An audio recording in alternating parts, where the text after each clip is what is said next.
So I'm going to be putting this on YouTube. So hello the YouTubes. I'm going to do the beginning part. We're going to do the sketch and then finish the liner. And then I'm going to launch this into the Vrising stream. And while I'm going to be doing the said Vrising stream, I am going to be drawing in the background. Everything is going to be at base stats. Vrising is one of my absolute favorite games, so I'm going to be drawing maroons here as a vampire. And it's going to be my new PNG. And then I'm going to go a little bit more into Vrising. Like, I'm going to read off the stuff to you guys. I'm going to explain where I pick my houses, where I pick my builds.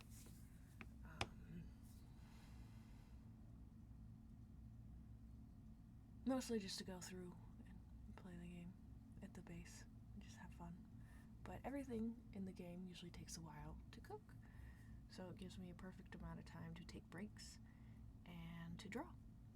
So that is what I will be doing on stream.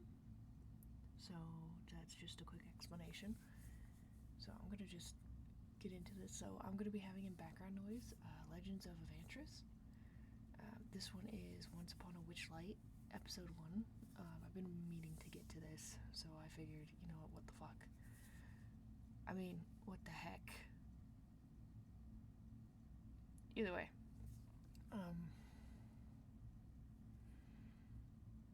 Yeah, I just want to see how this goes. And I'm gonna just hit start now, and you're just gonna see me draw now. Oh, I mean hit start on the thing too, that too. Scatterbrain. Oh my god, is this what you're seeing? You see this?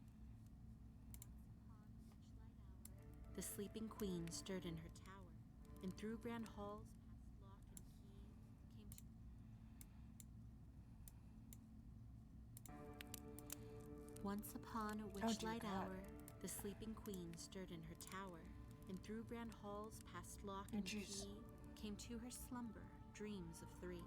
The first brought laughter filled with fright, the second, love defiled by spite, the third, a world of pure delight.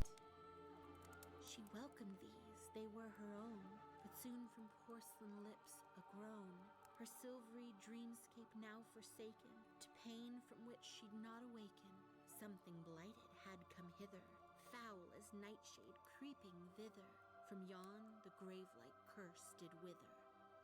The little prince wept in his spire, his wounded heart had one desire, a ballad from the dreaming queen, could turn his maelstrom mind serene. He vowed her rescue, speech sincere, but toys would be his shield and spear, and so he scoured for 1 full year.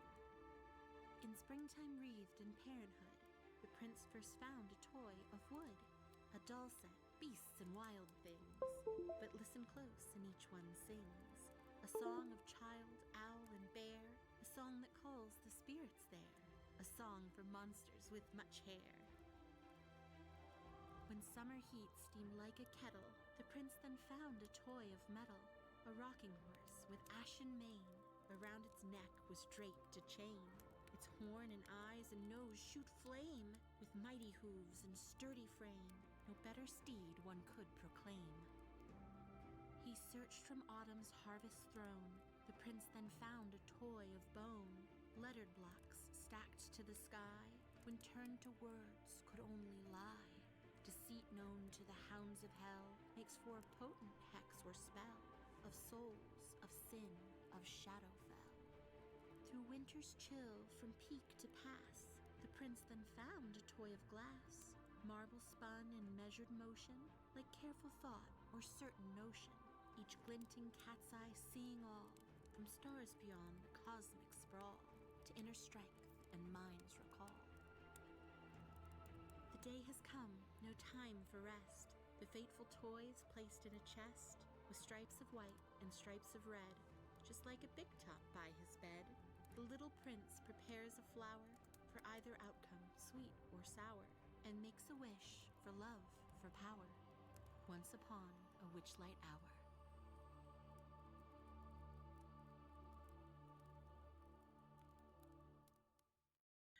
The four of you are exhausted as you wake up in a tavern in the middle of Ogway, the tavern known as the Crossroads. You've been traveling together for years, but over the past month, you've been spending your time in Ogway because this is Cremmy's home. And all of you had been running a mock carnival of sorts called, what is it called again? Fuck. Carnival the Crew. Carnival the Crew. It's had many names, many iterations until the finalized one. Carnival the Crew. But due to some unfortunate happenstance, you had to let the carnival go for now. And you took off with whatever money you had left and made your way to Ogway, where Cremmy had some connections, one Remy Guru. And over the past month, you've been staying at the Crossroads, enjoying nice room and board. It's been a pretty penny, but it's been worth every bit. The problem is, Remy Guru hasn't been responding to any of your attempts to get into contact with him. So the night prior, you decided to make your way on down to the Hungry Catfish and see if you could get his attention. Now, you were unable to get his attention, but his bullywugs, the grinning sinners, you definitely got theirs, and they got your coin. As you wake up this morning, all of you hungover, you make your way down to the tavern area of the Crossroads. You order your breakfast, and Cremmy begins to shake out your coin purse as you realize between the four of you, you only have 2 gold pieces to your name. Not nearly enough to pay for any more nights in this place. And this is the only place that you could see yourself staying in all of Ogway. At least the only place that you'd be welcome. Fellas, I got bad news. What? We flat broke. Again? Well, I mean, like, for real this time. Not like flat broke is meant, we all have to get jobs because we're about to run out of money. This is it. And I hold up I rub my 2 gold pieces together. This is all we have left. What the fuck did Pierre put in our drinks? I knew I shouldn't have trusted him. He seemed a little too friendly. You remember Pierre. He was one of the first bullywugs that encountered you when you made your way into the Hungry Catfish. He helped you find a table, and he even led your way to some of the hottest tables, the hottest games. Yes, and I think Pierre pulled one over on us. And you do remember that at one point during the night, he provided you all with a free drink on the house. Guys, I have a confession to make. I don't think I understand the rules of poker. No, based on my observations, you absolutely do not understand the game of poker. You kept gambling when you had nothing and throwing away hand after hand of pure gold. I think you had a royal flush of them. Yeah, but I mean the colors, the numbers look so nice. The 2 was just etched very nicely. We're gonna have to work on our poker game. Okay. You also need a poker face. When you look and you go, hoo-hoo, that doesn't work. Who let these guys gamble with our money? You know, kid, I should have known to cut them off. I should have like put a lock on my coin purse, but I don't know. I feel like I blacked out and just it's all gone. To be completely fair, Gideon, I was up by quite a bit card counting until that drink from Pierre, and then I lost the plot, so to speak. I refuse to believe it was that free drink. I've never had a free drink treat me wrong. Well, I guess there's a first time for everything, kid. I guess I have heard the saying. I think a wise man once said that the only thing better than a drink is a free drink. Do any of you even remember us getting back to this inn? The last thing I remember... You do. We do. Your recollections of the night before were a bit hazy, but you remember many more drinks than just the free one that Pierre gave you. It was almost like once you popped the top, you just couldn't stop. As the first drink went down, you wanted more and more and more, and the need for sin was so strong in all of you. And you just wanted to play games, drink. You took a turn around the outside of the Hungry Catfish and smoked fine cigars. And it was a lovely evening. You came home, though you came home with a significantly lighter coin purse. The joy that you'd had together was profound. I never smoke cigars. Makes my mouth feel all tacky. Well, like we did last night. I think, at the end of the day, sinning's kind of fun, don't you Gricko think? ate his cigar. I'm just kidding. But I can see him doing it. Oh, this paper. Oh. You did throw up after you ate the cigar, didn't you, Griggo? Maybe that's why I don't feel that terrible. My understanding is that if you soak tobacco in water, it creates arsenic. So you're probably going to die if you haven't thrown up. Oh, man! I'll be right back! Dad! I'm gonna go run and puke up a bunch of us. What's the roll for that? Roll to die. A con saving that you choose. I feel like a con saving throw to see if you throw up or not is the perfect way to start this campaign.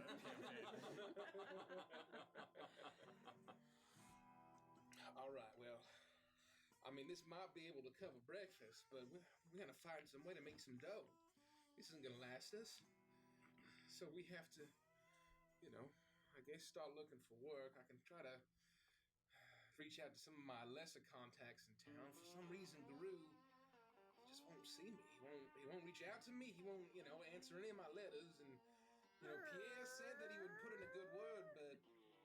You hear the door to the tavern open, and you look over and you see nobody enter. Slowly swing shut, but you hear the patter of feet. And as you look down, you see standing at your side, Cremmy, one of Guru's grinning sinners. He looks up at you and hands you a note. Is it Pierre? It is Pierre. Pierre! What are you doing here? Pierre, what was in those drinks you gave us? You don't know? You're serving drinks, you don't know what's in the... I remember this from last night. It seemed to me making more sense by the end of the evening. This is very troubling. You see he shakes his head, and then he looks between all of you. He looks a little bit sad as he turns and makes his way out of the tavern. I guess he's just doing his job. I think there's nothing left for arsenic. Oh, goodbye, Pierre. The seasonal cocktail of the Pringle, that was, once I popped, I just couldn't stop. Is that what that was called? Yeah, that's really, I don't know what it meant, but it was... It has an apt name for some reason. Do you want the remainder of my breakfast? It's very important that you eat. All of the eggs still have the shells on them. I should have waited. Peed after I threw up all the arsenic. Well, you can have a few items here. I'll take half ration if you can get your string fucked. Oh, Frosty, that's very nice. I know how much you enjoy breakfast. I mean, I appreciate your sacrifice. It's my pleasure. I look at the letter. The letter is on a very heavy parchment. It is the official letterhead of one Remy Guru. And it is titled, Cremmy to Cremmy LaCrue and to those whom it may concern. Finally.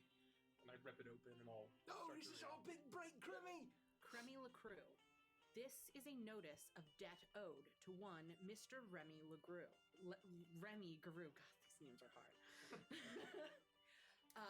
Upon your abandonment of your station, you took with you valuable knowledge unpaid for that belongs to Mr. Guru. It has been noted that you have traveled, and it shows a list of the different places that you've traveled. Almost every single place that you've traveled. You have set up shop here. You've ran this con here. You've done this here. Mr. Guru has chosen to impose a 10%